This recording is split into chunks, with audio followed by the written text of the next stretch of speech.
अस्सलाम वालेकुम। ये वाला तो जो है, काफ़ी लोग हैं जिन्होंने जिनको प्रीवियस सेशन में नहीं देखे, तो हमारे हमारे हाउ आर यू डूइंग?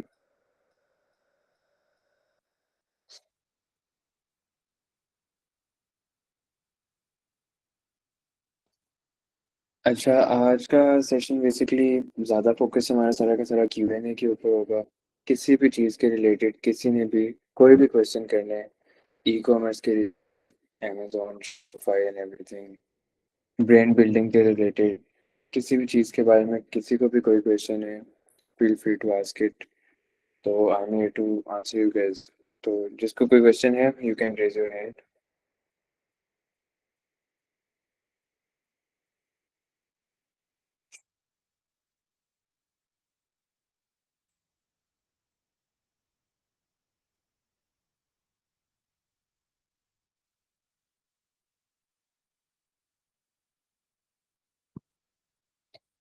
नहीं है किसी को भी कोई भी क्वेश्चन?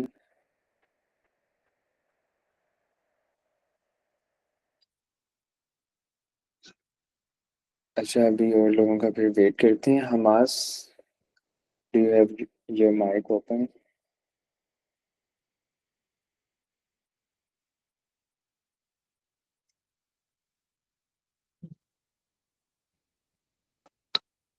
हेलो अस्सलाम वालेकुम एवरीवन। वालेकुम अस्सलाम। हमास, क्या हाल है आपका? अल्हम्दुलिल्लाह, आप लोग सुनाओ। Perfect perfect. अच्छा, मैंने आपको कहा हुआ था कि आपने ना एक बार अपने बिजनेस के बारे में थोड़ा सा एक बार ब्रीफ करना है कि आपने किस तरीके से जी, स्टार्ट किया था। तो if you available right now तो let's do it right now. Okay.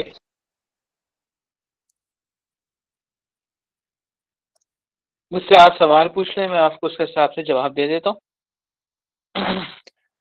अच्छा, आपने स्टार्ट कब किया था बिजनेस? 18 जून 2019। 2019 के अंदर? ठीक है ठीक है ठीक है। तो हम्म। बिजनेस थोड़ा सा आप अपना एक बार ब्रीफ करते हैं कि what do you do exactly. Okay. अच्छा, तो 2019 में बेसिकली मैंने बिजनेस स्टार्ट किया था बिकॉज उसमें ये था कि मुझे डायनासोर का काफ़ी शौक था बचपन से। तो मेरी एक शुरू से एक ख्वाहिश थी कि मतलब तू मतलब अ, इसकी सारी मर्चेंडाइज वगैरह मैं सेल करूं, वरना I want to be the part of this franchise basically. तो तब मैं जापान गया, तो जापान में मैंने देखा कि इनकी डिमांड बहुत ज़्यादा थी डायनासोर्स की ना। तो वहाँ पे मैंने वेंडर्स और रिटेलर्स से बात की एंड वो अच्छे लोग थे, उन लोगों ने मुझे अच्छी डील दी, जिसकी वजह से मैं अच्छा खासा सामान पाकिस्तान वापस लेके आया। And then I started selling in Facebook groups and OLX, और मतलब यहाँ से मेरी सेलिंग स्टार्ट हुई। अच्छा, स्टार्टिंग में कस्टमर्स किस तरीके से आपने ढूंढे थे? सॉरी। स्टार्टिंग में कस्टमर्स कैसे हंट किए थे आपने? अच्छा, इसमें ये हुआ था बेसिकली कि जब मैंने बेचना स्टार्ट किया था, तो मैंने बाय एंड सेल की जो ग्रुप्स होते हैं ना फेसबुक के, वहाँ मैंने पहला हम्म। अपना ऐड रन किया था। वहाँ से एक बंदा निकला था बेसिकली, उस मतलब वो भी ये चीज़ें जमा करता था। तो उसने तब ये चीज़ मुझसे बाय की, उसने क्वालिटी चेक की, उसने मेरी सर्विस को देखा और मेरी डीलिंग्स को देखा, तो फिर उसने मुझे बड़े-बड़े लोगों से कॉन्टैक्ट करवाया। जैसे औरंगज़ेब मरी हो गया, शाज़िया मरी जो पॉलिटिशियन है उसका भाई है। तो फिर उन लोगों ने बड़े-बड़े कलेक्टर्स से मेरा मतलब मीटअप करवाया। तो इस तरह मेरी मतलब क्या कह सकते हैं, यू कैन से दैट मेरी एक जो हाइप थी वो इस तरीके से इंक्रीज़ हुई कस्टमर्स के बीच। अच्छा अच्छा, मतलब स्टार्टअप कॉस्ट के अंदर आपके एडवर्टाइजमेंट वगैरह में कोई खर्चा नहीं आया आपका, है ना? नहीं, मेरा आया था सेकंड ईयर में। फर्स्ट ईयर मैंने कस्टमर्स बनाए थे on reference. On second year मेरा एडवर्टाइजमेंट में खर्चा आने लग गया, मेनली ऑन ओएलएक्स। हम्म। तो रिस्पॉन्स आया था कोई OLX से आपको? यस। अच्छा। मैंने, हाँ, इतना लाइक अच्छा 30% रिस्पॉन्स ऑफ नहीं माई देते। सेल्स ना, 30% ऑफ माई सेल्स वो 30% मेरी जो सेल्स थी वो ओएलएक्स से थी। लेकिन रेस्ट ऑफ मेरी जितनी भी सेल्स आ रही थी वो फेसबुक से आ रही थी। अच्छा अच्छा अच्छा अच्छा। तो हुँ। What are your plans for the future?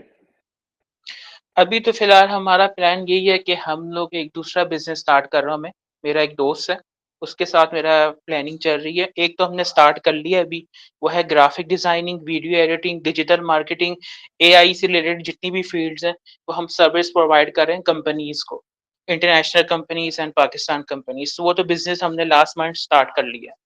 लेकिन अभी एक हुँ, हम एक हुँ। और बिज़नेस स्टार्ट करने वाले हैं, वो बेसिकली ये है कि जो वेबसाइट की डोमेन्स होती हैं ना, डोमेन्स वो हम सेल करेंगे लोगों को, वो भी इंटरनेशनल हमारा टारगेट है, international market, mainly Denmark and Sweden. ठीक हो गया। तो ये जो डायनासोर्स वाला बिज़नेस है, इसके बारे में फ्यूचर का कुछ भी नहीं सोचा हुआ एक्सपेंशन का? नो, नो, इसके बारे में सोचा है ऑब्वियसली ये मेरा पैशन है ना, तो ये खत्म नहीं हो सकता। ये बिज़नेस का ऐसी चीज़ है जो खत्म नहीं हो सकती।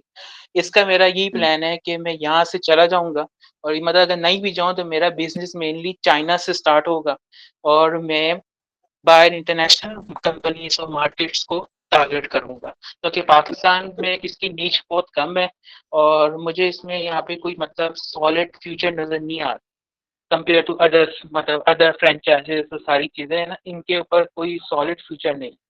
तो मेरा सारा future China, Japan, USA, UK से ताल्लुक इसका मतलब बनता है। तो मैं उधर ही टारगेट करूँगा इंशाल्लाह from next year onwards.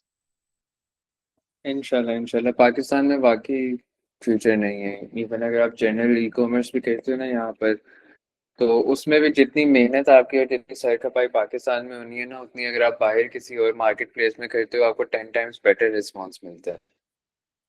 Exactly अभी भी जैसे मैं चाइना गया हुआ था तो मैंने वहाँ पे यही सीखा है कि मेरे डायनासोर की वर्थ ज़्यादा थी कंपेयर टू पाकिस्तान में मतलब जितनी मेहनत मैंने वहाँ की है मैंने वहाँ पे डबल कमाया कंपेयर टू पर मंथ में यहाँ पे जो कमा रहा हूँ। तो सही कह रहे हैं बिल्कुल। ऐसा ही है, मेरा भी पर्सनल ऐसे एक्सपीरियंस था। मैंने शायद पहले भी बताया था कि मैंने ना इधर रिटेल के अंदर अपनी प्रोडक्ट्स को इंट्रोड्यूस करवाया था अल फतेह के अंदर लाहौर में।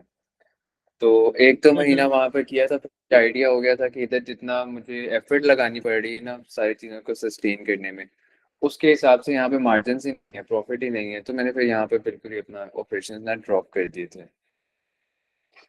ओह! हाँ, सही नोटेड। मेरा असल में मसला ये आता है कि ना यहाँ पे अवाम जो है ना बेसिकली पाकिस्तानी अवाम उनके ट्रस्ट इश्यूज़ बहुत होते हैं। और हुँ, यहाँ पे सारी चीज़ें खराब हो जाती हैं क्योंकि मेरा जो बिज़नेस का जो एक क्राइटेरिया है उसमें यही है कि मेरे पे ट्रस्ट किया जाए। जब बंदे पे आप ट्रस्ट नहीं करते तो ऑब्वियसली आपकी डील नहीं बन पाती। तो बाहर के मुल्क में पीपल आप पे ट्रस्ट करते हैं, वो रिस्क लेने के आदी होते हैं। इनफैक्ट अभी जो मैंने नया बिज़नेस स्टार्ट किया था, तो मेरा जो को-फाउंडर है मेरे साथ, उसको पिच में ही उसको मैं पुश और सारा आइडिया पिच में ही कर रहा हूँ। अभी भी मेरा ही सारा उसमें हाथ चल रहा है कि लाइक ही इज स्केयर्ड कि मैं हम फेल हो जाएंगे या बिजनेस नहीं चलता, जॉब्स स्टेबल्स होती हैं, हालांकि मैं इस चीज को एग्री नहीं करता। Perfect, perfect, perfect. वो तो टाइम लगता है, हर बिज़नेस को टाइम लगेगा, बट इट्स बेटर कि आप लोगों ने ना स्टार्ट कर दिया। तो बस कंटिन्यू रखो इसको, बिल्कुल। इंशाल्लाह अल्लाह ताला बेहतर करेगा। इंशाल्लाह। अच्छा, तो नाउ थोड़े से क्वेश्चन आंसर्स करते हैं। We have some hands. अच्छा, उमर चीमा।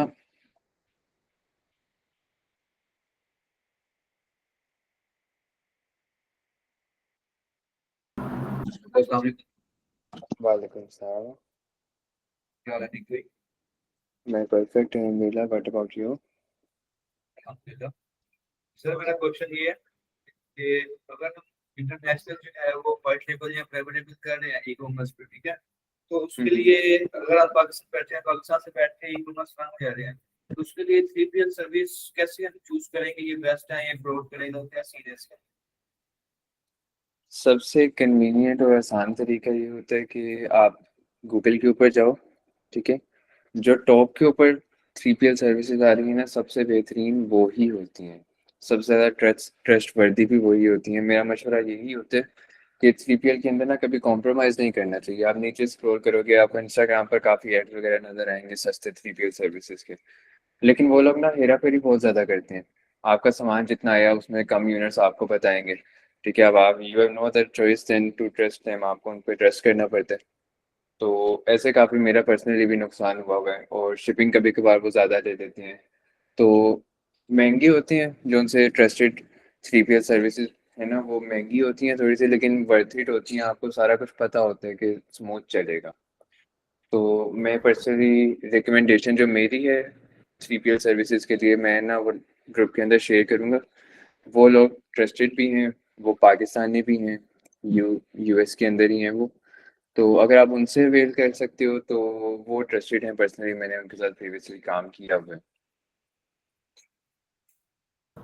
और सर जो 3PL सर्विस की चार्जेस होते हैं उसको हम्म। 3PL कैसे कैलकुलेट करते हैं?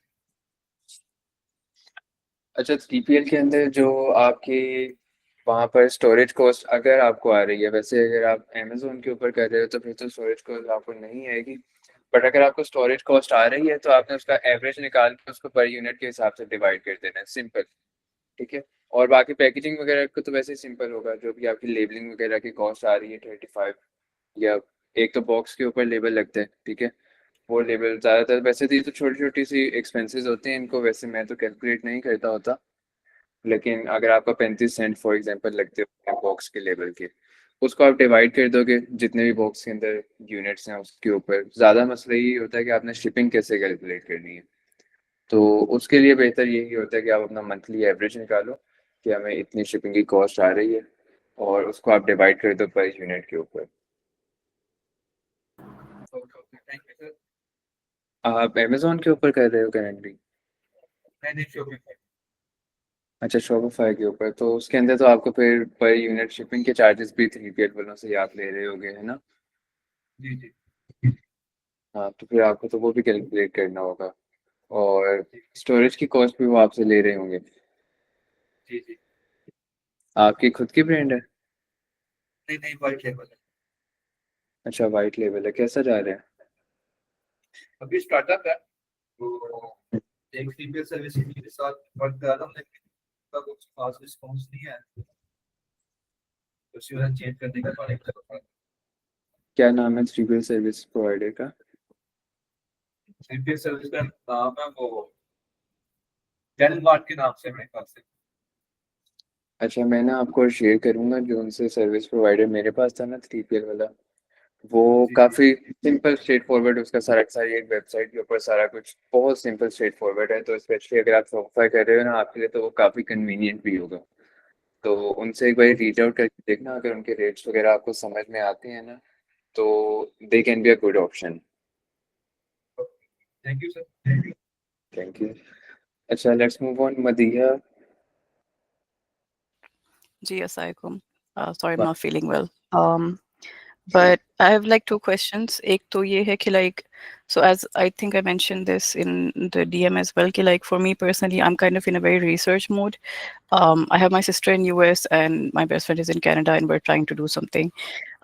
But I myself am an architect, so हमारा sort of focus like home decor products की तरफ है, so that the companies, the construction companies that I'm working with, I can like pitch them and kind of go that route. But like with the research that I'm seeing, it's like I don't think that's the best approach personally, because I feel like I think market demand देखना ज़्यादा ज़रूरी है, like what can you optimize the most, like and like maximize profits the most in with demand. Um, so my actual question is, if for example, like I want to figure out like being in Pakistan, what is that big advantage, right? Being here, like setting up a team here that's cost effective. And if you are having partners, what's a good number of like partners to cap the higher management to? And like I've heard like आपको 2 से ज़्यादा नहीं रखने चाहिए. That's always a bad sign. Always falls out. But if you're setting up a team here, um, that will be managed on and off, like remotely, basically, is that beneficial, or is it just like better to just work with people who have experience there already, like in Canada or in US? अच्छा, अगर आप Canada या US के candidates के साथ work करती हैं ना, सबसे मेजर मसला ये होगा आपकी कॉस्ट ऑटोमेटिकली इंक्रीज हो जाएगी। ठीक है, उधर आवरली Hmm. वेजेस इतने तो पाकिस्तान के अंदर नहीं है, but on the other Yeah. Hand आपको ये होगा कि आपको एक्चुअल टैलेंट वहाँ पर मिलेगा जो कि आपको पाकिस्तान में मिल ही नहीं सकता। यहाँ पर Yeah. लोग So like, नहीं करते। for example, sorry to cut you, my best friend is like a data analyst and she's been working in like banking industry, right? So she does have the source to actually get more people who are data analysts, but I don't know, like, if we get like web developers and other people that can help us out, might not be the best approach either. Because, like, if, for example, like I've seen that with a lot of people right now, they're just kind of using Amazon and like Shopify, which is a faster route to deploy, um, and just kind of like use that. But वही बात है कि like that's what's more cost effective route if you're starting off. Pakistan is a much more cost effective route, और काफ़ी ज़्यादा international जो web development की agencies हैं ना, वो भी पाकिस्तान से आउटसोर्सिंग कर रही हैं. My cousin has a web development agency in Canada, और उसके जितने भी डेवलपर्स हैं ना, he is the manager there. जितने भी उसके डेवलपर्स हैं, वो सारा काम आउटसोर्स करते हैं फ्रॉम पाकिस्तान. तो अगर कॉस्ट Yeah. इफेक्टिव है तो Pakistan is very cost effective. India better है हमसे. इंडिया के अंदर आपको टैलेंट और कॉस्ट भी सस्ती पड़ जाती होती है. तो India should be your first priority अगर आपने कॉस्ट इफेक्टिवनेस देखनी है, and Pakistan can be your second priority. Also, my second question is actually from Hamas Khan. Ki, like, when you went to China, did you already know somebody there?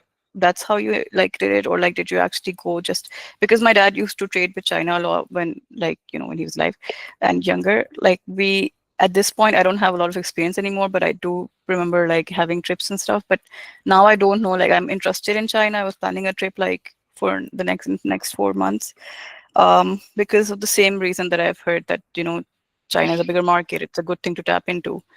But I don't know if I'm going for Canada and US route, if I should diversify this much. Like, I don't know if that's a good route or not. Start with one place, perhaps. अच्छा, इसमें ये होता है basically कि मेरे साथ तो ये सीन हुआ था कि I really don't know anyone ना, तो तब मैं चाइना गया हूँ, तो वहाँ पे मैंने मार्केट रिसर्च की, तो वहाँ से मुझे 3-4 लोग मिले, वहाँ पे जाके फिर मैंने उनसे बात की एंड ऑल दैट फिर वो उन लोगों ने मुझे कंपनी से सारा मिलवाया. तो China is a good place to you know try things first compare to other markets. Yeah, because I've also heard like China ki she market is very strong. Like, she economics is kind of like growing strong. So I kind of wanted to like dabble into that a little bit. But again, I think I should start with one place, perhaps, like understand how this works.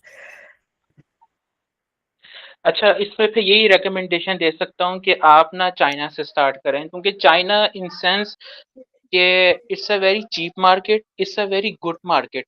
Eight the same time इसमें potential भी बहुत ज़्यादा है. जैसे आपने कहा ना, she marketing में बहुत अच्छी है, और मतलब मुझे पता है इसमें काफ़ी अच्छा वहाँ डिमांड्स भी हैं, और उसपे भी ये होगा कि you will gain confidence. Once you gain confidence regarding Hmm. Any product, फिर आप उसको आगे लेके जा सकते हैं इन अमेरिका, इन यूएसए, जहाँ पे भी. क्योंकि इससे ये होगा कि वो तो मार्केट्स हैं, वो बिगर मार्केट्स है, कंपटीशन वहाँ पे बहुत हाई है. अगर आपके अंदर एक्सपीरियंस ही नहीं है, कॉन्फिडेंस ही नहीं है, कि आप फिर उस पर किस तरह Hmm. सवाल करोगे.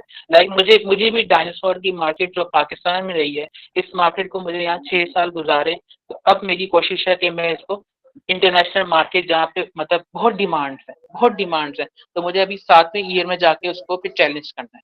लेट्स सी कि वहाँ कैसे चीज़ जाती है. लेकिन मेरी भी आपसे होगी एक एडवाइस कि अपने अंदर पहले कॉन्फिडेंस बिल्ड अप करो और अपना एक्सपीरियंस लेके आओ मार्केट के अंदर, ताकि एक्सपीरियंस तक होगा तो एक्सपोजर भी आ जाएगा, एक्सपोजर होगा तो फिर ईजी हो जाएगी चीज़ें आपको आगे जाके फ्यूचर में डील करने में.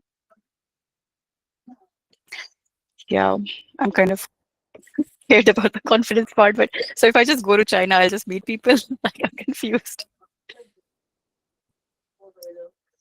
वो तो उसमें फिर ये भी हो सकता है ना कि you can try to you know gain knowledge from here. यहाँ पे आप देख लो कोई ये बंदा जो काम कर रहा हो इस फील्ड से रिलेटेड, वो आपको रिटेलर्स और फलाना मतलब कोई भी बंदा हो उससे आपसे बातचीत करवा सकता है. Like there are so many people from Okay. Pakistan तो ये काम कर रहे हैं चाइना से. तो या Hmm. You should try to gain knowledge from here, then मैं ये सजेस्ट करूंगा कि आप चाइना जाके खुद मार्केट सर्च करें. Okay. All right. Chennai. And most of you guys have been doing this for, like, I'm assuming, like my, and sorry, I have so many questions, but I just want to understand कि एक बंदे की like आपको क्या level रखना चाहिए कि like आप 3 से 4 साल आपने सिर्फ हासिल करना है, don't even expect profits or something, like, or is it just get into it and you start winning?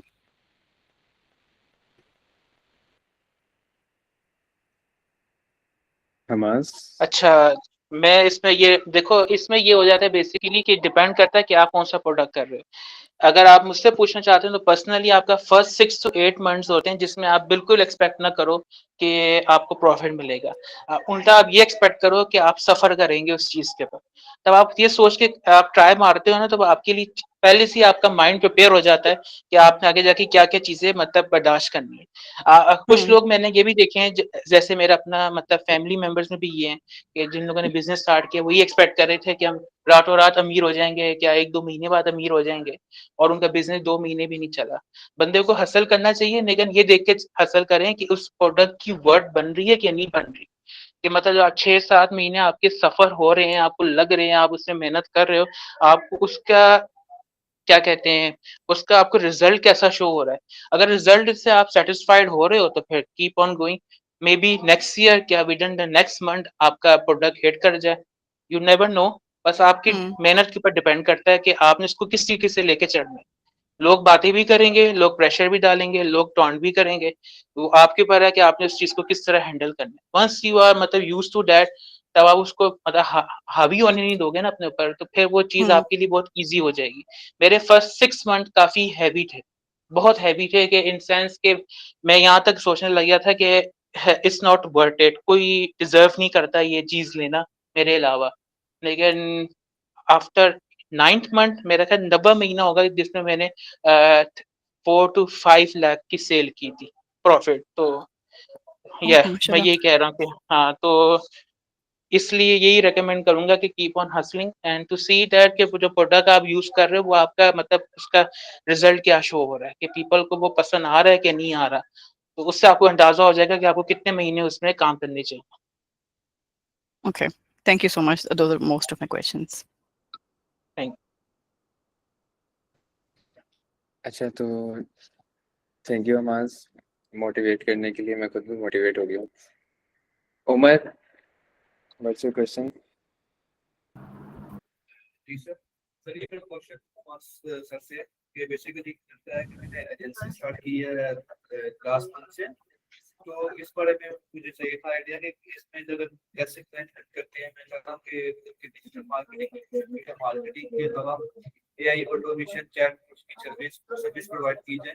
तो इसके लिए मतलब कि विदाउट एड्स रनिंग के बगैर जो है कैसे क्लाइंट हेल्प किए जा सकते हैं, इस बारे में। अच्छा, विदाउट रनिंग एड्स बहुत आपके पास कम ऑप्शंस होती हैं जिनसे आप इजीली क्लाइंट्स को ना हंट कर सकते हो। जो 2 बेहतरीन ऑप्शंस मेरी नज़र में आती हैं वो ये हैं कि सबसे पहले तो आप किस तरह यूटिलाइज करो उन प्लेटफॉर्म्स को जहाँ पर आपके पास ऑलरेडी ऑडियंस मौजूद है। जिस तरीके से हमास ने फेसबुक के ग्रुप्स को यूटिलाइज किया था और वहाँ से उसके पास स्टार्टिंग के अंदर क्लाइंट्स आए, फिर आगे रेफरल से आपको क्लाइंट्स आते जाएंगे। सेम चीज़ आप रेडिट के साथ कर सकते हो। ठीक है, रेडिट के ऊपर आपके पास ऑलरेडी एक बहुत मेजर पूल है प्री बिल्ट ऑडियंस का। ठीक है, डेवलपर्स वगैरह के स्पेसिफिक सबरेडिट्स भी हैं, सोशल मीडिया मार्केटिंग के भी हैं, तो आप उनको यूटिलाइज कर सकते हो। ठीक है, सबसे बेहतरीन तरीका है, वहाँ से आपका स्टार्टिंग में क्लाइंट आ जाएंगे अगर आपका काम अच्छा है तो। ठीक है, आपको सबसे पहले तो अपना काम दिखाना है। अगर आपका काम अच्छा नहीं है तो फिर तो कोई भी नहीं आएगा, बट अगर आपने काम अपना अच्छा किया हुआ है, आप अपनों को शो कर सकते हो कि ये मेरा काम है, तो आपको इन प्लेटफॉर्म से बहुत अच्छा रिस्पॉन्स आ जाएगा। सेकेंड ऑप्शन जो है वो ये है कि आप कोल्ड कॉलिंग करो। ठीक है, मोस्टली अगर आप इंटरनेशनल क्लाइंट्स को हंट करना चाहते हो, उनको रीच आउट करना चाहते हो, तो एक प्लेटफॉर्म है अपोलो एआई के नाम से। ठीक है, उनका फ्री प्लान जो है उसके अंदर आप एज सच इतने ज़्यादा कॉल्स नहीं कर सकोगे, बट ये है कि वहाँ से ना आपको स्टार्टिंग के अंदर लीड्स काफ़ी ज़्यादा मिल जाएंगी।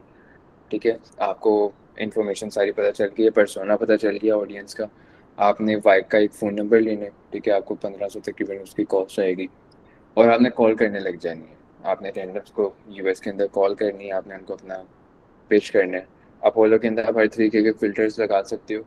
वहाँ आपने फ़िल्टर्स यूज़ करने हैं उन लोगों के बिज़नेस ओनर्स हैं या बिज़नेस के मार्केटिंग वगैरह रेडी कर रहे हैं। ठीक है, मार्केटिंग की एजेंसीज जिनकी खुद की हैं उनको तो ऐसा नहीं ज़रूरत पड़ेगी। रेस्टोरेंट्स को आप टारगेट कर सकते हो, या जो भी आपने अपनी टारगेट ऑडियंस बनाई हुई है ना, आप अपोलो के अंदर उसको डालोगे।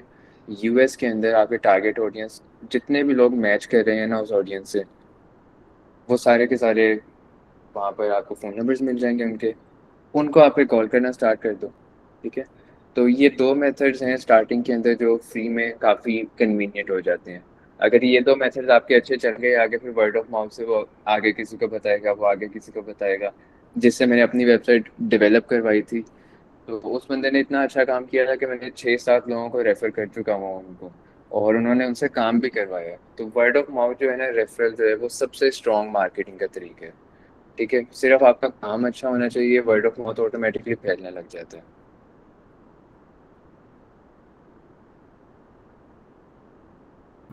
Okay, thank you, sir. अच्छा, तो does anyone have any other question?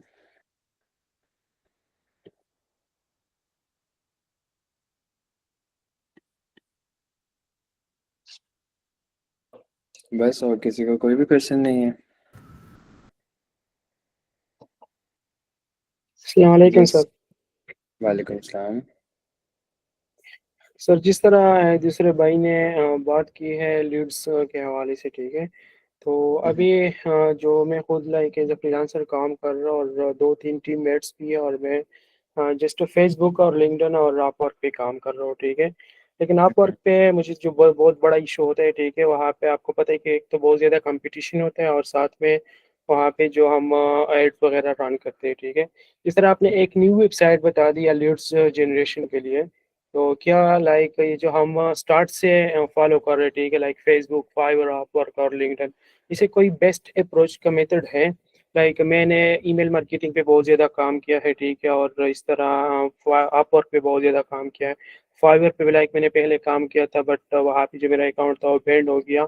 तो क्या कोई इस तरह इजी वे है? क्योंकि अभी अगर आप फेसबुक पे देख लें, तो फेसबुक में एक तो ये चीज़ है कि जितने बड़े एक्सपर्ट्स होते हैं, ठीक है, लाइक जो भी फील्ड में अमेज़न के या शॉपिफाई वगैरह के, वहाँ पे ये जो एजेंसीज होते हैं, ठीक है, उसके लाइक जो बिगनर्स होते हैं, न्यूबीज होते हैं, वो इस तरह अप्रोचेस करते हैं क्लाइंट को कि जो एक्सपर्ट्स होते हैं, ठीक है, उसको भी लाइक वहाँ पे क्लाइंट वगैरह इस तरह रिस्पॉन्स वगैरह नहीं करता। तो मीन्स अभी जो फेसबुक है या आप लिंक्डइन चेक कर ले, ठीक है, वहाँ पे बहुत ज़्यादा कंपटीशन है और इतनी ज़्यादा न्यूबीज आते हैं मंथली बेस पे। तो क्या कोई इस तरह न्यू मेथड है, मतलब कि हम उस पे काम करें, ठीक है, क्योंकि मैं खुद अमेजन पीपीसी एक्सपर्ट हूँ, और मैं ऑलरेडी लाइक 10 जो बड़े ब्रांड्स है डिफरेंट मार्केट प्लेस में मैं इसके साथ काम कर रहा हूँ। लेकिन जस्ट मैं आपसे इसलिए आइडिया ले रहा हूँ कि जो बाकी लोग मेरे साथ है टेच है, ठीक है, मतलब कि मैं उसको ये चीज़ फॉरवर्ड करूँ। स्टार्टिंग के अंदर आपकी सर्विस तो पीपीसी की है ना, अमेज़न पीपीसी की। यस। अगर आप पीपीसी के लिए स्टार्टिंग के अंदर क्लाइंट सेंड कर रहे हो ना, सबसे बेहतरीन तरीका हीलियम 10 का तो आपको पता होगा ऑलरेडी, है ना। यस। आप हीलियम 10 के ऊपर जाकर किसी भी एक नीश के अंदर अगर आप न्यू ब्रांड्स को सर्च करोगे ना, जिन्होंने प्रीवियस 4 to 6 मंथ्स के अंदर अंदर अपनी ब्रांड को लॉन्च किया, अपनी लिस्टिंग को लॉन्च किया, आप उन ब्रांड्स पे जाओगे, ठीक है, आप उनकी स्टोर फ्रंट के ऊपर जाओगे, वहाँ पर उनकी वेबसाइट का लिंक लाजमी होगा। शोपिफाई का स्टोर हर बंदा बनाता है जो अमेजोन पर स्टोर बनाता है। तो आप उसके जब शोपिफाई के ऊपर जाओगे ना, वहाँ पर उनका फ़ोन नंबर लगा होगा। आपने उनके फ़ोन यस। नंबर, आपने उनको कॉल करनी है, आपने उनको डायरेक्ट कहना है कि आप 4 to 6 मंथ से काम कर रहे हो, ठीक है, आपका काम अच्छा चल रहा है, बट ये है कि आपकी जो पीपीसी मार्केटिंग है, एडवर्टाइजमेंट है, वो मैं आपकी और ज़्यादा ऑप्टिमाइज़ कर सकता हूँ, क्योंकि मैंने काफ़ी कीवर्ड्स ऐसे यूज़ करके देखे हैं जिनके अंदर आपके रिस्पॉन्स मुझे शो ही नहीं हो रहे हैं, ठीक है। पीपीसी में तो सारा आपके कीवर्ड की ऑप्टिमाइजेशन आ जाती है ना, तो आप उनको उस तरीके से कन्विंस कर सकते हो कि मैंने ये स्पेसिफिक कीवर्ड्स यूज़ किए थे और आपकी जो प्रोडक्ट है वो उधर शो ही नहीं हो रही थी, तो I think we can utilise your budget better. तो अगर आप कोई पीपीसी के एक्सपर्ट को हंट कर रहे हो तो let me know, we can schedule a meeting. इस तरीके से कॉल के ऊपर, ज़्यादातर कॉल के ऊपर ही ट्राई करना, ईमेल कुछ लोग देखते भी नहीं है। कॉल के ऊपर अगर आप बात करोगे ना, तो रिस्पॉन्स बेहतर आता है। तो ये एक ऐसी अप्रोच है जो ज़्यादातर लोग कर नहीं रहे, स्पेशली पाकिस्तान में तो कोई भी मेरे ख्याल से कर रहा होगा। तो इस अप्रोच से अगर आप किसी के पास जाओगे ना, उसको लगेगा कि हाँ, आपने वाकई उनके ऊपर प्रीवियसली रिसर्च की हुई है, और क्लोजिंग का रेशो आपका काफ़ी ज़्यादा होगा। फाइवर वगैरह तो काफ़ी पुराना हो गया, बहुत कम लोग जाते हैं फाइवर वगैरह पर अमेज़न वगैरह की सर्विसेज लेने। यस। अच्छा सर, और मेरा जो दूसरा क्वेश्चन है, अगर आप माइंड ना करें, तो जब हम प्राइवेट लेवल में प्रोडक्ट को लॉन्च करते हैं, ठीक है, तो सबसे पहले लाइक हम कोशिश करते हैं कि हम चाइना से ही सोर्स करें, वहाँ पे जो हमारी डेवलपमेंट होती है, लोगों कस्टमाइजेशन वगैरह। तो सर कोई इस तरह यूएसए, यूके या जो जितने भी बड़े मेजर मार्केट प्लेस है, ठीक है, वहाँ पे कोई इस तरह ऑप्शन है कि लाइक हम क्योंकि जब हम चाइना से टेस्टिंग करते हैं तो इस पे मिनिमम जो होता है 2 मंथ्स लगते हैं, ठीक है, इजीली, क्योंकि वहाँ पे प्रोडक्शन, शिपिंग वगैरह। तो कोई इस तरह प्लेटफॉर्म है कि लाइक वहाँ से हम इजीली अपने प्रोडक्ट को टेस्ट कर सकते हैं कम टाइम में, ताकि हमारी जो क्लाइंट की इन्वेस्टमेंट होता है इसमें भी रिस्क ना हो और हमारा जो टाइम है वो भी सेव। अच्छा, आपका क्वेश्चन ये है कि चाइना से यूएस सामान मंगवाने में और मैन्युफैक्चरिंग में 2 महीने लग जाते हैं, तो क्या ये सारा कुछ यूएस के अंदर किया जा सकता है या नहीं, ताकि टाइम बच जाए, है ना? यस। अगर आप ये मैन्युफैक्चरिंग वगैरह किसी होती हर जगह पर है, आप अमेरिका में, यूके में, हर जगह पर करवा सकते हो, लेकिन आपको ना उसके ऊपर कॉस्ट इतनी ज़्यादा आ जाएगी कि आपका प्रॉफिट सारा का सारा खत्म हो जाएगा। लोग चाइना से इसलिए मैन्युफैक्चर करवाते हैं क्योंकि सबसे सस्ता है। शिपिंग में टाइम लाजमी है, वो सबसे मेजर कंसर्न वही होते हैं। तो वो सिर्फ आपको एक पहली बारी में मसला आता है। ठीक है, मैं पर्सनली इस तरीके से करता होता हूँ कि मैंने 3 बैचेस बनाए हुए हैं। ठीक है, मेरा फर्स्ट बैच जाता है, जब वो 50% बिक जाता है फिर मेरा सेकंड बैच शिप हो जाता है। ठीक है, जब तक मेरा पहला बैच खत्म होता है मेरा दूसरा बैच पहुंच चुका होता है, और सेम मैं तीसरे बैच के साथ करता हूँ। तो उस तरीके से अगर आप शिपिंग को मैनेज करके चलोगे ना, तो आपका टाइम, आपको सिर्फ पहली बारी में जब लॉन्च कर रहे होगे उस वक्त आपको फील होगा कि 2 महीना वेट करना पड़ रहा है। आगे आपको फील नहीं होगा बिल्कुल भी, क्योंकि आगे आपकी इन्वेंट्री वैसी टाइम टू टाइम स्टॉक में आती रहेगी।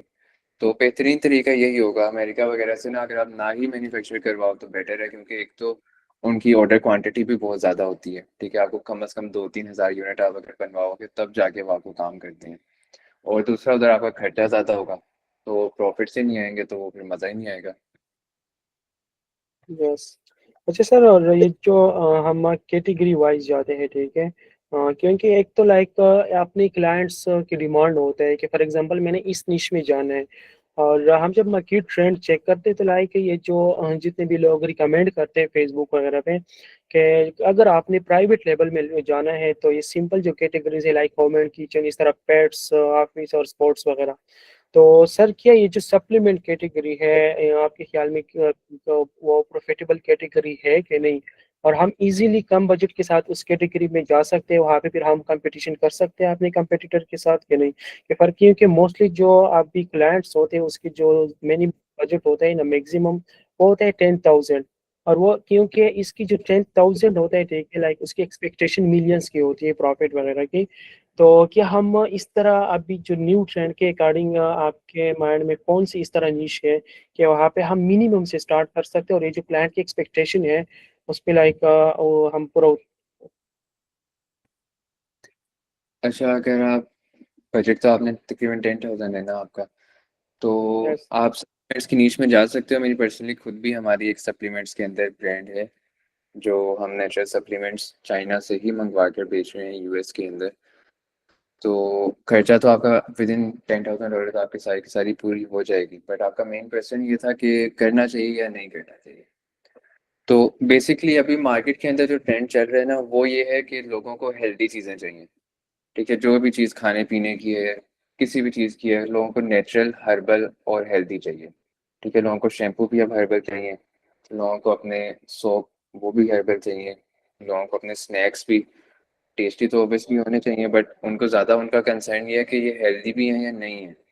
अनहेल्दी चीज़ों को अमेरिका के अंदर काफ़ी ज़्यादा अवॉइड किया जा रहा है। तो इस ट्रेंड को लेकर मैंने पर्सनली 4-5 ब्रांड्स लॉन्च की इस ट्रेंड के ऊपर, और वो सारी सक्सेसफुल गई हैं। तो इस ट्रेंड को लाजमी फॉलो करना। ठीक है, जो होम एंड किचन वगैरह सिंपल नीशेज है ना, वो बहुत सैचुरेटेड है, उधर फ़ायदा ही नहीं है ब्रांड लॉन्च करने का। क्योंकि ब्रांड लॉन्च करते हुए आपको सिर्फ एक चीज़ देखनी है, आपने बाकियों से यूनिक किस तरीके से होना है। अगर आप भी वही चीज़ कर रहे हो जो बाकी कर रहे हैं, तो लोग आपसे लेंगे ही नहीं, फ़ायदा ही नहीं है। जो मिलियंस का प्रॉफिट आपके क्लाइंट्स एक्सपेक्ट कर रहे हैं ना, वो कभी भी दूसरों को कॉपी करके नहीं आ पाएगा। ठीक है, you have to do something different then others. वो प्रोडक्ट के अंदर भी हो सकता है, वो प्रोडक्ट की मार्केटिंग के अंदर भी हो सकता है। ठीक है, आप किस तरीके से अपनी प्रोडक्ट को ब्रांड करते हो। फॉर एग्जांपल, जो मेरी सप्लीमेंट्स की ब्रांड थी, मैं भी वही सप्लीमेंट्स बेच रहा था जो बाकी बेच रहे थे। ठीक है, मोरिंगा पाउडर था, अश्वगंधा था, जितने भी नेचुरल सप्लीमेंट्स हैं मैं वही बेच रहा था। बट मैंने मार्केट के अंदर ये नोटिस किया था कि जितने भी सप्लीमेंट्स की ब्रांड्स अभी चल रही हैं ना, इन सारों की पैकेजिंग वही है, वाइट कलर की बोतलें होती हैं जिसके अंदर वैसे नॉर्मल दवाइयाँ मिलती हैं, तो उसी के अंदर वो कैप्सूल्स डाल के तो वो बॉटल्स बेच रहे हैं नेचुरल सप्लीमेंट्स के नाम से। तो अब मेरे माइंड में उस वक्त ये आया था कि जो बंदा नेचुरल सप्लीमेंट्स खरीदने मार्केट में आया है, वो दवाइयों से दूर होने के लिए आया है, ठीक है, उसको आर्टिफिशियल सप्लीमेंट्स नहीं चाहिए, तो वो नेचुरल की तरफ आ रहा है। और अगर वही चीज़ उसको ब्रांड उसी तरीके से मिल रही है बॉटल के अंदर, उसको लग फील तो यही आ रही है टेक्निकली कि वो मेडिसिन ही है, तो वहाँ पर फिर मैंने अपनी ब्रांड की ना पैकेजिंग थोड़ी सी चेंज की। जहाँ पर बॉटल चल रही थी, मैंने पाउच के अंदर अपने प्रोडक्ट को डाला, ग्रीन किया उसको प्रॉपर, मैंने कहीं से भी वो शो नहीं होने दिया कि ये आपकी मेडिसिन है, ठीक है, मैंने उसको इसी तरीके से शो करवाया कि वो एक नेचुरल सप्लीमेंट है। और सिर्फ इस छोटी सी चेंज की वजह से जो ब्रांड वहाँ पर 2-2 3-3 साल से काम कर रही थी ना मेरी ब्रांड ने, उनको भी इवेंचुअली साल तकरीबन लगा था उसके बाद ओवरटेक कर लिया था। तो यूनिक अपनी ब्रांड को करने हर नीश में आप जा सकते हो, ये नहीं आपने सोचना कि यार ये नीश कैसे होगी, ये नीश कैसे होगी। सप्लायर्स लाजमी देखने हैं, ठीक है। फॉर एग्जांपल अगर आप सप्लीमेंट्स में जाना चाह रहे हो ना, आपके पास अमेजोन का अकाउंट तो पहले से होगा, अमेजोन में कोई भी अकाउंट हो, ज़रूरी नहीं है कि जिस अकाउंट पे आपने काम करना है उसी पे आप अमेजोन को कॉल करोगे, आप उनको बोलोगे कि मैं ये प्रोडक्ट बेचना चाह रहा हूँ, आप लोगों की क्या क्या रिक्वायरमेंट्स हैं, ठीक है, वो सारी रिक्वायरमेंट्स आपने नोट डाउन करनी है, कॉल कट करनी है, 10 मिनट बाद फिर कॉल करनी है, आपको कोई नया एजेंट मिलेगा, आपने फिर उससे सवाल पूछने हैं कि मैंने ये ब्रांड लॉन्च करनी है, सप्लीमेंट्स की क्या क्या रिक्वायरमेंट्स हैं। 3-4 बारी ऐसे करोगे ना, आपके पास सारी रिक्वायरमेंट्स की लिस्ट आ जाएगी, ठीक है, क्योंकि हर बंदा अपना ही बता रहा होता है, लेकिन ये 3-4 बारी आप करते हो ना, आपको सब पता चल जाता है।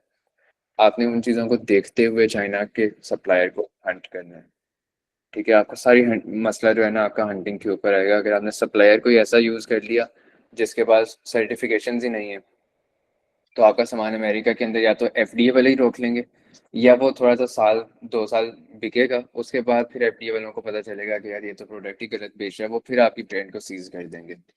तो इस चीज़ का लाजमी ख्याल रखना है किसी भी फूड रिलेटेड नीश में जाते हुए। और बाकी यूनिक लाजमी होने, ठीक है, सप्लीमेंट्स में भी। जी जी। अच्छा सर, यहाँ पे ये जो आपने डॉक्यूमेंटेशन की बात की, तो सर मोस्टली जो अमेजोन है वो तो चाइनीज सप्लाई वगैरह का डॉक्यूमेंट एक्सेप्ट नहीं करते, तो फिर इस सिचुएशन में हम क्या करें? जो क्यों? अमेजोन, वो यस। जो भी इनवॉइसेस वगैरह हैं वो चाइनीज़ की कभी भी एक्सेप्ट नहीं करता, स्पेशली होलसेल के अंदर। बट अगर आप अपनी ब्रांड लॉन्च कर रहे हो ना, तो जो डॉक्यूमेंटेशंस की मैं बात कर रहा हूँ, वो बेसिकली आपके लैब टेस्ट होते हैं, ठीक है, प्रोडक्ट के लैब टेस्ट हुए होते हैं कि इसके अंदर सारी चीज़ें जो हैं वो नेचुरल हैं, ऑर्गेनिक हैं, कोई चीज़ इसमें ऐड नहीं की हुई, कोई इसमें माइक्रो बैक्टीरिया नहीं है, उसके न्यूट्रिशनल जितने भी फैक्ट्स आपने पीछे लिखने हैं अपनी पैकेजिंग के ऊपर, वो आपके सारे ऑथेंटिक हैं। इन चीज़ों को आपने जो करना होता है ना, वो आपके लैब टेस्ट सारे चाइना में ऑलरेडी आपको जो मैन्युफैक्चरर है वो प्रोवाइड करते हैं, और वो चीज़ें अमेजोन एक्सेप्ट कर लेता है, वो तो आप चाहे पाकिस्तान में पीसीएसआई करवाओ आपका तब भी एक्सेप्ट हो जाएगा। यस। और सर जी वहाँ पे जो मार्केटिंग की बात मैंने स्टार्ट में की कि फॉर एग्जांपल एक इन्वेस्टर का बजट कम है, ठीक है, और वो इस निश में जाना चाहते हैं, तो हम कम बजट में वहाँ पे कंपटीशन कर सकते हैं, क्योंकि जस्ट ये नहीं है कि फॉर एग्जांपल हम स्टार्ट में 100 पीसेस ले लें या 200 ले लें, क्योंकि फिर हमने तो सेकंड इन्वेंट्री भी लेना है, वहाँ पे हमने गिव अवेज भी लेने हैं, और साथ में पीपीसी वगैरह पे भी स्पेंड करना है, इन्फ्लुएंसर मार्केटिंग। तो क्या हम कम बजट में लाइक अब, क्योंकि हम कम बजट में जो मैंने जितने भी ब्रांड्स लॉन्च किए, ठीक है, वो सिंपल कैटेगरी में, लेकिन कुछ इस तरह इन्वेस्टमेंट होते हैं कि उसका बजट जो है वो भी कम होता है, और वो इस तरह कम्पिटिटिव, और ये जो सप्लीमेंट्स होते हैं, ठीक है, इस तरह बहुत ज़्यादा लाइक जो ब्यूटी एंड पर्सनल केयर वगैरह वहाँ पे जाना चाहते हैं, तो क्या कम बजट में ये रिकमेंडेड है कि नहीं? कम बजट के अंदर डेफिनेटली पॉसिबल है, लेकिन अगर आप अपने सारे के सारे फंड्स को ना एफिशिएंटली यूटिलाइज करो, ठीक है, कहीं पर कोई फजूल खर्चा ना हो। मेरा पर्सनल मशवरा ये होगा कि अगर आप $10,000 के बजट के साथ लॉन्च कर रहे हो ना इनिशियल, तो आपको ये चाहिए कि आप स्टार्टिंग में सिर्फ और सिर्फ अमेजोन के ऊपर लॉन्च करो। इन्फ्लुएंसर मार्केटिंग सारा कुछ अभी छोड़ दो, क्योंकि उसके ऊपर खर्चा जो आपका होगा ना वो एडिशनल होगा। सिर्फ अमेजोन के ऊपर लॉन्च करो, 6-7 महीने अमेजोन के ऊपर उसको लेकर चलो, उसके बाद फिर आप इन्फ्लुएंसर मार्केटिंग वगैरह पर जाओ, ठीक है। आपके पास इतना बजट नहीं होगा कि आप स्टार्टिंग में उसको Shopify, influencer marketing, social media सारा कुछ नहीं कर सकोगे। एक चीज़ लेनी है और सबसे बेहतरीन चीज़ अमेजोन है, सबसे बेहतरीन आपको रिजल्ट वहीं पर मिलेगा। तो सिर्फ अमेजोन को पकड़ो, 10,000 डॉलर के बजट में ये सारी ब्रांड्स आराम से लॉन्च हो सकती हैं। Yes, thank you sir. Thank you. अच्छा, नेक्स्ट और किसको कौन सा क्वेश्चन है?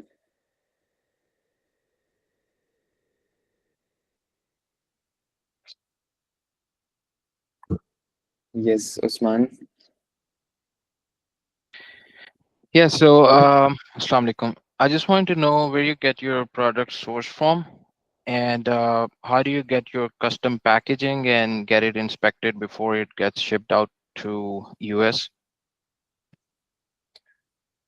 Most of my inventory is from China. ज़्यादा मेरा फोकस यही होता है कि मैं ज़्यादा से ज़्यादा सामान चाइना में बनवाऊँ, बट कुछ चीज़ें ऐसी हैं जो मेरी अभी भी पाकिस्तान से एक्सपोर्ट हो रही हैं। ठीक है, अ फ्यू मंथ्स बैक मैंने पाकिस्तान के ऊपर काफ़ी फोकस किया था कि मैं सारा कुछ ही पाकिस्तान से बनवाऊँ, तो I did that for a few weeks या फॉर अ फ्यू मंथ्स। उसके बाद फिर मैंने ट्रांजेक्शन कर ली थी बैक टू चाइना, क्योंकि वो ज़्यादा एफिशिएंट था, कॉस्ट इफेक्टिव था, mainly due to packaging. Pakistan के अंदर अच्छी पैकेजिंग आपको मिल ही नहीं सकती। अगर आपको अच्छी पैकेजिंग चाहिए वो आपने चाइना से ही मंगवानी है, तो फिर शिपिंग वगैरह मिला के मुझे खर्चा उतना ही हो रहा था जितना चाइना पे हो रहा था। तो that's why I opted for China.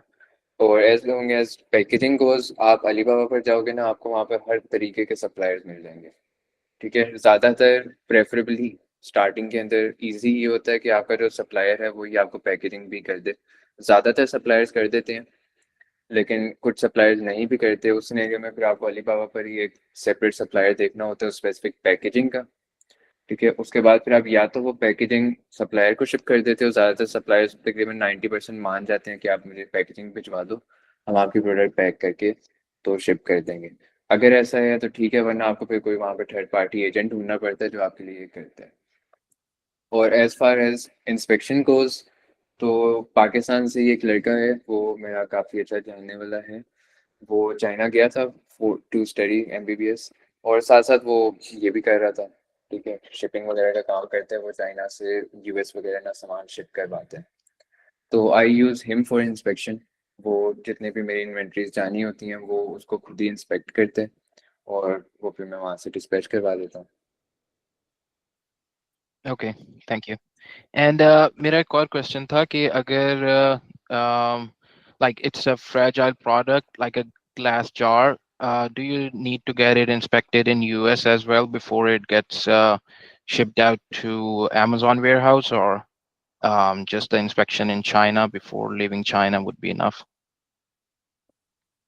नहीं नहीं नहीं, अगर आप अमेजोन के पास भिजवाने से पहले भी शिपिंग अगर इंस्पेक्शन उसकी करवाओगे ना, तो वो सिर्फ आपकी एडिशनल कॉस्ट लग जाएगी। ठीक है, क्योंकि अगर इंस्पेक्शन आप वहाँ पर करते हो या आप अमेजोन के वेयर हाउस में करते हो, तो it will be same. Amazon के वेयर हाउस में जैसे ही आपका सामान अराइव होगा, उसमें से जो सामान आपका डैमेज होगा अमेजोन उसको खुद ही साइट पर कर देगा। ठीक है, एक चीज़ के अंदर आप ऑप्ट कर सकते हो कि अगर आपने अलीबाबा से ही शिपिंग ली हुई है ना, तो आपको इंश्योरेंस मिलती है साथ। उस सिनेरियो के अंदर इट्स बेटर कि आप एक बारी यूएस के अंदर इंस्पेक्ट करवा लो। आई वुड सजेस्ट कि आपकी जो फर्स्ट इन्वेंट्री है उसको आप इंस्पेक्ट करवा लो। ठीक है, किसी किसी भी थर्ड पार्टी 3PL सर्विसेज को आप सामान भेज देना। ठीक है, उनको कहना यार मेरा सामान आ रहा है, ठीक है, वो आपने देखना है, और उसको आपने फिर आगे अमेजोन वाले खुद आके रिसीव कर लेंगे। ठीक है, वो इतना आपको चार्जेस वगैरह भी इतने आपसे खास कुछ भी नहीं लेंगे। इंस्पेक्ट वो कर लेंगे, जो सामान आपका डैमेज होगा उसकी वो आपको इमेजेस और वीडियोस बना देंगे। ठीक है, वो फिर आपको अलीबाबा को देनी होंगी for to claim your insurance. और अगर पहली बारी में सामान सही आता है, तो अगर आप शिपिंग एजेंट सेम ही यूज़ कर रहे हो, तो वो मोस्ट प्रोबेबली हर बार ही ठीक आएगा। तो उस सिनेरियो में फिर डायरेक्टली अगर आप अमेजोन पे भिजवाते हो तो आपके पैसे काफ़ी बच जाएंगे। Got it. Thank you so much for answering all my questions. Thank you. Yes Madiha. Sorry, I have like some follow-up questions. So, this happened because I was working with a construction company in US, right, remotely from here. And recently, when I ordered something for the company itself for a client from Canada, I ordered like a fireplace mantle, which was a very like small thing to order. And recently, US के border के trade bylaws change हुए हैं, जिसके ऊपर हमें Canada से भी चीज़ें मंगवाते हुए उसके ऊपर हमें एक ड्यूटी पे करनी पड़ी थी, which was an unfair duty. So how do you like, has anybody experienced recently the changes because of the protocols that like, Trump is announcing recently, उसके ऐसे किसी के business पे फर्क पड़ा है और कैसा पड़ा है? And दूसरा, like, how can you avoid, because उसका ये situation है, we're trying to reclaim that, and it was technically in the minimal quantity that we ordered, so it shouldn't have been charged duty, but it was charged unfairly, with even though it had paperwork done on it. वो हमने Etsy से order किया था, so the Etsy वाला person is trying to get some details to like recover that money from the government. Has anybody else experienced something like this recently? This literally happened like 2 weeks ago. अच्छा, customs की अगर बात करें ना, तो जिस भी कंट्री के कस्टम्स हैं, अगर वो आपको तंग कर रहे हैं ना, तो there is literally no solution to it. Specially अगर पाकिस्तान के अंदर है, इधर मुझे 25,000 रुपीज़ के ऑर्डर के ऊपर भी 55,000 पे करना पड़ा है ऊपर, सिर्फ कस्टम चार्जेस के ऊपर। तो आप कुछ कर ही नहीं सकते हो, ठीक है। स्पेशली अगर आपका करेंटली कौन सा केस है, ट्राई टू सोल्व दैट। अगर हो जाता है वेल एंड गुड है, बट मोस्ट प्रोबेबली आपको एक लॉयर हायर करना होगा, और उस लॉयर ने आपको इतनी फीस चार्ज कर लेनी है जितने आपका क्लेम नहीं होना टोटल। तो I don't think it will be worth it. Try करना कि नेक्स्ट टाइम जब भी चाइना से अगर कुछ भी चाइना से नहीं, सॉरी, कनाडा से कुछ भी अगर आप मंगवाती हैं ना, try opting for or DDP shipment, ठीक है। डीडीपी के अंदर बेसिकली ये होता है कि जो भी आपकी शिपिंग कंपनी या शिपिंग एजेंट है ना, उसके सर पे है कि उसने सामान आपके पास कैसे पहुंचाना है, ठीक है। वो आपको एक फिक्स्ड कॉस्ट बताएगा कि दिस इज योर कॉस्ट $100 या $150। अब उस सामान आपके घर में उसने उस कॉस्ट के अंदर पहुंचाना ही पहुंचाना है, चाहे पाकिस्तान के कस्टम्स उससे ज़्यादा पैसे मांगे या यूएस के अंदर उसके ऊपर एडिशनल टैरिफ्स वगैरह लगते हैं, वो सारा उसका सर दे दे, आपको सामान उस प्राइस के अंदर पहुंचेगा। तो आई डोंट नो कि कनाडा के अंदर आपको डीडीपी सर्विसेज इतनी आसानी से मिलेंगी या नहीं, बट स्पेशली चाइना के अंदर मैं तो पर्सनली यही करता हूँ हर बारी, वरना तो यूएस के कस्टम्स वैसे ही बड़ा तंग करते हैं। Okay, so like अभी जो recent bylaws change हुए उसकी वजह से कोई like massive like effect नहीं हुआ, just like the जो होता रहता है। करेंटली एज सच मुझे पर्सनली कुछ भी फेस नहीं करना पड़ा, मोस्ट प्रोबेबली क्योंकि मैंने डीडीपी सर्विसेज एक्वायर की हुई हैं अपने शिपिंग एजेंट के साथ। तो बाई लॉज वगैरह की वजह से जो भी मसले मसाइल आते हैं ना, वो सारा का सारा उसका हेडेक है।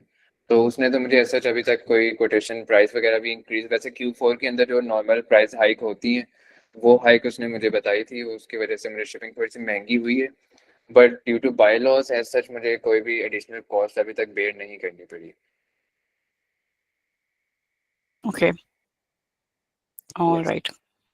And if you don't mind me asking, like, since you're working on multiple projects, like, what's your team structure and like, how are you handling that? Like, what's the kind of organizational hierarchy you have, and like, how are you putting those teams into like groups, and like, who's coordinating? How is it happening?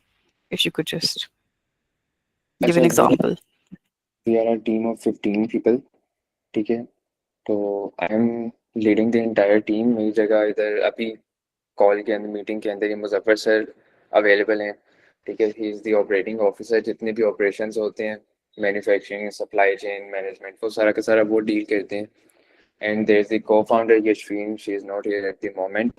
जितने भी finances होते हैं, she handles all of that, कहाँ पर कितना खर्चा हो रहा है, किस तरीके से हो रहा है, एंड एचआर सिस्टम भी कुछ हद तक वही हैंडल करती हैं। अभी एज सच हम इतने मेजर हमने ज़्यादा एम्प्लॉयज हायर नहीं किए कि हम स्पेसिफिकली एक एचआर सेपरेटली हायर करते, तो she is managing that as well.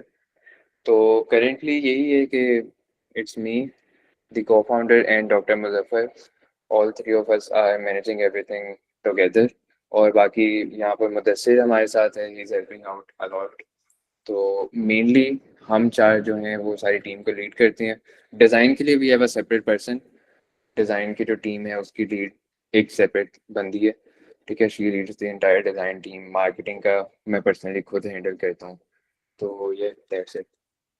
Like, and what part of the team do you think you want to put most of your attention or cards towards? Because often people say कि like मतलब product बन तो जाता है, उसके बाद design और development का इतना काम नहीं होता जितना sales और marketing का होता है. That's where you should put all your focus. But I believe that comes later in stage, right? That's when you are out of beta to like at least you're getting into like field testing. Exactly. Marketing की team, personally I think I have developed a good marketing team. उसमें मुझे ऐसा efforts put in करने की ज़रूरत नहीं पड़ेगी।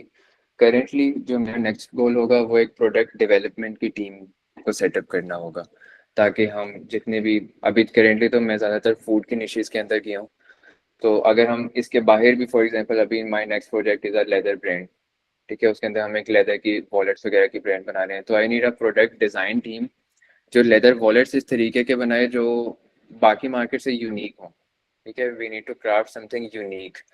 इसी तरीके से हमारी ज्वेलरी की एक ब्रांड पेंडिंग के अंदर है, उसके लिए आई नीड समवन जो यूनिक तरीके के डिज़ाइन उसके अंदर भी निकाल सके, तो this is something I will work on.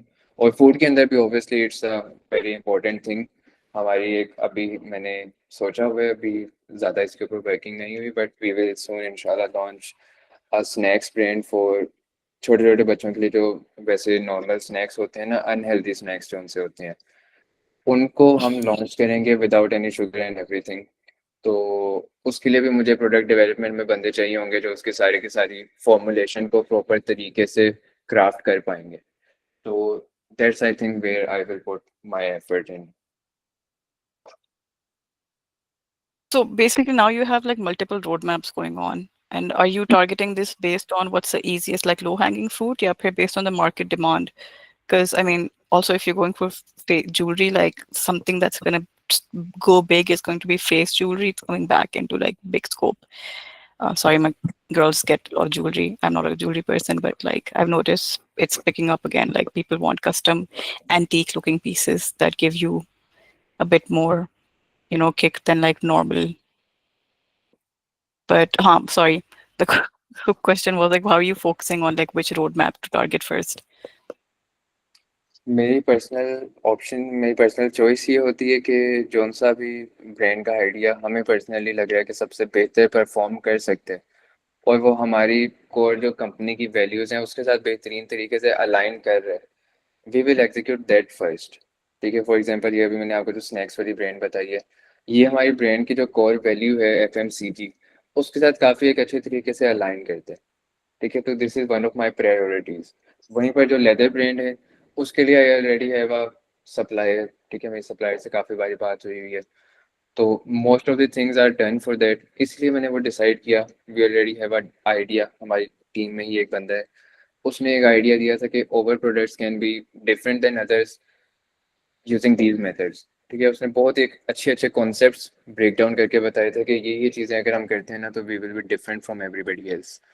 तो that's why I wanted to execute that as well, क्योंकि एक यूनिक चीज़ है, अभी मार्केट में कोई भी नहीं कर रहा है and we want to be the first ones out there जो वो चीज़ करें।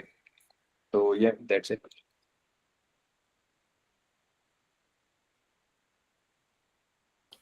Thank you. That actually helps because it's a unique answer. It's not, I assume that you might be doing marketing research first. And I'm done. I think Fiza should get a chance. Thank you so much. Thank you.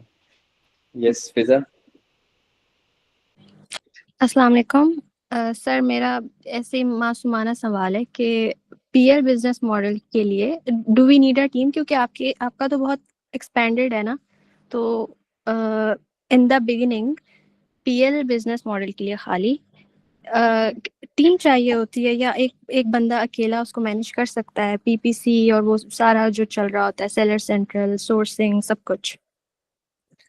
एक बंदा सारा कुछ बहुत आराम से handle कर सकता है। मैंने पर्सनली अकेले स्टार्ट किया था, आराम आराम से फिर कंपनी पूरी की पूरी क्रिएट हुई। स्टार्टिंग के अंदर तो मैंने भी अपनी फर्स्ट ब्रांड अकेले स्टार्ट की थी, और अकेला ही आपको स्टार्ट करना चाहिए, क्योंकि अगर आप करेंटली टीम को डेवलप कर लेती हैं ना, तो प्रोडक्ट परफॉर्म करने में आपको 4 to 5 मंथ्स अगर लग जाते हैं तो वो आपने सिर्फ उनको सैलरीज देनी है, तो वो एडिशनल कॉस्ट सिर्फ आपके ऊपर आ जाएगी, जो स्टार्टिंग के अंदर आपको बिल्कुल भी नहीं करनी चाहिए। ठीक है, जो सोर्सिंग है वो इजीली खुद से हो जाएगी, बहुत ईजी चीज़ है।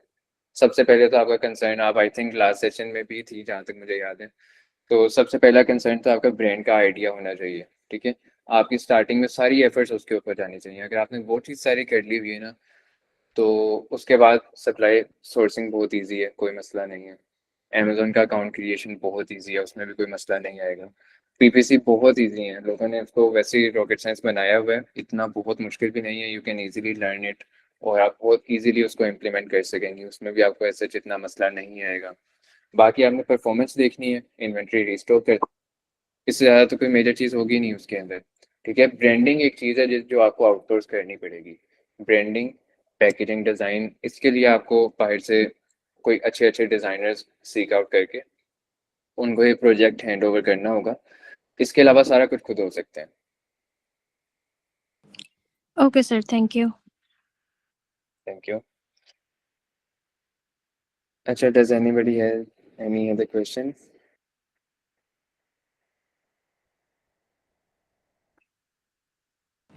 सर आप सॉरी मैं दोबारा आ गई।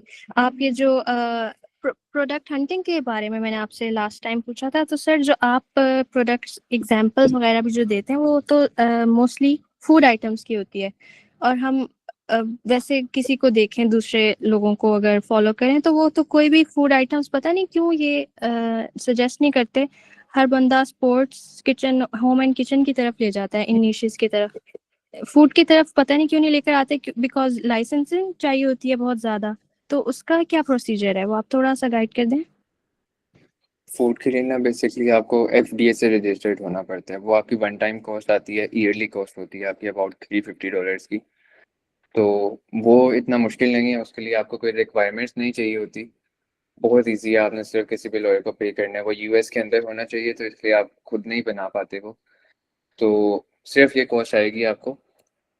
इसके अलावा जो लोग हैं वो फूड की तरफ पता नहीं क्यों नहीं लेकर जाते, ये तो मुझे भी आज तक समझ नहीं लगी।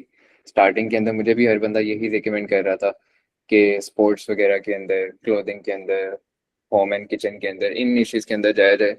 लेकिन मेरा विजन थोड़ा सा डिफरेंट था।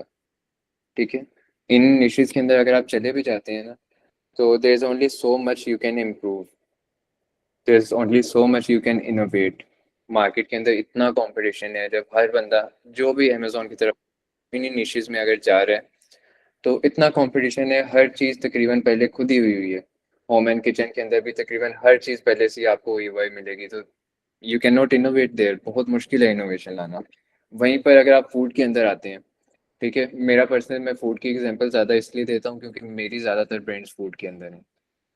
और मेरी ब्रांड ज़्यादातर फूड के अंदर क्यों है? क्योंकि करेंटली मार्केट ट्रेंड ये चल रहा है। ठीक है, मार्केट के अंदर US के लोगों को हेल्दी चीज़ें चाहिए, जो अभी मार्केट में आ रही हैं, आराम आराम से आ रही हैं। तो मैं उससे थोड़ा सा अभी बेनिफिट लेना चाह रहा हूँ। तो इसलिए मेरी ज़्यादा से ज़्यादा ब्रांड्स जो है ना, वो इसी नीश को फॉलो कर रही हैं कि हमें हेल्दी और ऑनेस्ट ब्रांड्स को डेवलप करने हैं, और मैं वही करेंटली कर रहा हूँ। तो मेरा मशवरा आपको भी यही होगा कि ज़रूरी नहीं है कि आपने इधर ही आना है फूड के अंदर, इसके अलावा भी बहुत निशेज़ हैं। बट ये बिल्कुल जो सिंपल सिंपल चीज़ें हैं ना, क्लोथिंग की ब्रांड, होम एंड किचन की चीज़ें हैं, इन चीज़ों को अगर अवॉइड किया जाए ना तो बेटर है, क्योंकि इनके अंदर आप एक्सपेंशन नहीं कर सकते। आप अमेजोन के ऊपर बेच लोगे, आपको थोड़ा बहुत चलो इधर प्रॉफिट भी आ जाएगा। कल को anybody can come and copy your idea. ठीक है, वो आपसे ज़्यादा अगर PPC के ऊपर खर्चा करेगा, वो आपकी सारी सेल्स ले जाएगा। क्यों? क्योंकि उसकी प्रोडक्ट भी वही है जो आपकी है। ठीक है, वहीं पर अगर आप एक ऐसी नीश के अंदर आती है ना जहाँ पर आपकी ब्रांडिंग स्ट्रॉन्ग है, फूड की कोई प्रोडक्ट है, ठीक है, तो स्टार्टिंग के अंदर तो obviously you want patent it, उसके ऊपर आपका काफ़ी खर्चा आ जाएगा।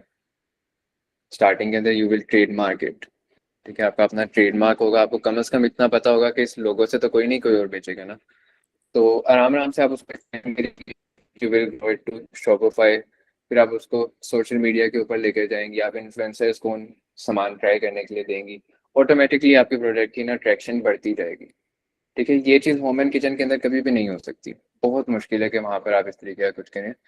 होम एंड किचन बेहतरीन उस वक्त होता है जब आपने वाइट लेबल करना हो। अपनी ब्रांड लॉन्च करने के लिए ना आपको कोई एक ऐसी नीड चाहिए जहाँ पर आप कोई इनोवेशन ला सकती हैं।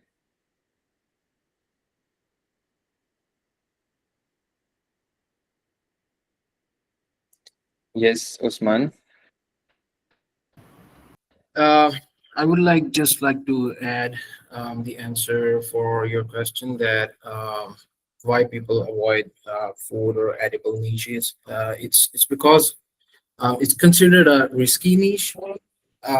Just because out there a lot of different people got different allergies and stuff. And if someone got harmed in any way or form with your product, you can be liable for that. And it's like an edible product, so that's why it's considered a risky niche, and nobody kind of suggest it as the first niche. Exactly, इससे मुझे एक और चीज़ याद आई है। पाकिस्तान के अंदर एक brand launch हुई थी, वो सप्लीमेंट्स की ही ब्रांड थी। तो वो बेसिकली बहुत ही सस्ती क्वालिटी के सप्लीमेंट सेल कर रहे थे। तो वो जब उन्होंने इन्वेंट्री यूएस के अंदर सेल की ना, तो अ फ्यू पीपल डाइड। ठीक है, वो इतनी खराब क्वालिटी की प्रोडक्ट थी कि लोग उससे लिटरली मरना शुरू हो गए थे। तो इन रिटर्न अमेजोन ने क्या किया था कि अमेजोन ने वो स्पेसिफिक एरिया पाकिस्तान का, वो सारा का सारा अमेजोन ने ना बैन कर दिया था। जितने भी अकाउंट्स उस एरिया के ऊपर बने हुए थे अमेजोन ने वो सारे बैन कर दिए थे। और उस वक्त से अमेजोन ने ना फूड के अंदर पर्सनली खुद भी काफ़ी ज़्यादा रिस्ट्रिक्शंस डालना शुरू कर दी हैं। तो इस चीज़ से बचने के सबसे बेहतर तरीका वही होता है कि अमेजोन से जब आप पर्सनली खुद पूछोगे ना कॉल करके कि आप लोगों की क्या क्या रिक्वायरमेंट्स हैं, तो उन रिक्वायरमेंट्स को अगर आप फुलफिल कर रहे हो, अगर आपका जो भी सप्लायर है वो आपको वो सारे डॉक्यूमेंटेशंस प्रोवाइड कर रहे हैं कि हाँ हमारे प्रोडक्ट के अंदर कोई माइक्रो बैक्टीरिया भी नहीं है, ये भी नहीं है, ये भी नहीं है, तो फिर ऐसा जितना मसला नहीं आता। बट स्टिल बिल्कुल वैलिड आपका पॉइंट है कि लोग इसलिए भी इसको अवॉइड करते हैं कि एक रिस्की नीश है यहाँ पे। ठीक है, अगर आप थोड़ा सा भी प्रोडक्ट आपका खराब हो गया, किसी को भी कोई बीमारी हो गई, तो यूएस के अंदर तो वैसे ही इतना कॉमन है कि लोग सू कर देते हैं। तो इस वजह से ना काफ़ी लोग इस नीश को अवॉइड करते हैं। And I just wanted to know that do you have any kind of product liability insurance for your edibles or your Currently, vitamin? I don't. Oh, I should get one. आपने point तो काफ़ी valid किया है, but मैंने currently इतना उसके ऊपर focus ही नहीं किया, मुझे ऐसा इशू ही नहीं फेस हुआ। But I will yeah, I surely look believe into. you can. Yeah, you can get one for like $7-8 a month, so it's not that much, but kind of saves you in worst case scenarios. Yes, I should probably get one, और मैं इसको इंशाल्लाह करूँगा, मैं लाजमी करूँगा। अच्छा, so do we have any other questions?